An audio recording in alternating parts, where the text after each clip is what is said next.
Hello everyone, কেমন আছো তোমরা সবাই? আশা করছি তোমরা সবাই অনেক ভালো আছো। আজকে আমি চলে যাচ্ছি ভোগ আনতে। আসলে আমাদের গ্রামে একটা কালী মন্দির প্রতিষ্ঠা উপলক্ষে ভোগ বিতরণ হবে, তো সেখানেই যাচ্ছি আমি আর আমার বোন মিলে।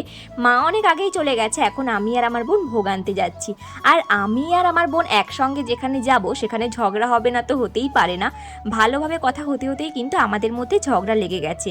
এবার ঝগড়ার কারণ হচ্ছে, এই ভিডিওটা কিন্তু অনেকদিন আগের, এটা হচ্ছে হোলির আগের দিনের, কিন্তু তখনও ভালোই গরম ছিল।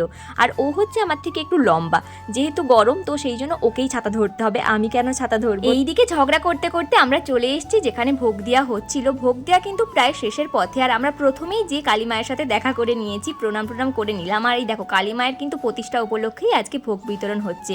বিভিন্ন জায়গা থেকে বিভিন্ন লোক চাঁদা দেয় আর ভোগ আনতে আসে। এখানে যেহেতু অন্নপ্রসাদ হয় সেই জন্য কিন্তু ভালোই এখানে ভিড় হয়। যারা এই অনুষ্ঠানটা করে তারাই কিন্তু এখানে ভোগ বিতরণ করে। আর এত গরমে আমি আর আমার বোন কিন্তু এখানে দাঁড়িয়ে বিরক্ত হচ্ছিলাম। তারপরে ভাবলাম চলো আইসক্রিম খাওয়া যাক। এবার আমরা তো কোনো জিনিস সুস্থভাবে করতেই পারি না। আইসক্রিম খেতে খেতে ও আমার কাছ থেকে একটু আইসক্রিম খায় বলে অনেকটা বেশি খেয়ে নিয়েছিল, তো সেই জন্য এখানে আমাদের এক কম্পু রাগারাগি হয়ে গেছে। তারপরে ভোগ দেওয়া কমপ্লিট হয়ে গেছে। আমি, আমার বোন আর মা আমরা কিন্তু ভোগ নিয়ে এখন চলে এসেছি বাড়ি।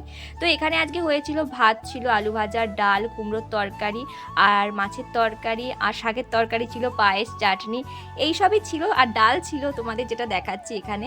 তো এই সবই হচ্ছে। আর তোমাদের কাদের কাদের গ্রামে এরকম ভোগ প্রসাদ দেওয়া হয় তো আমাকে কমেন্টে জানিও। আজকের মতো ভিডিওটা এতটাই, টাটা।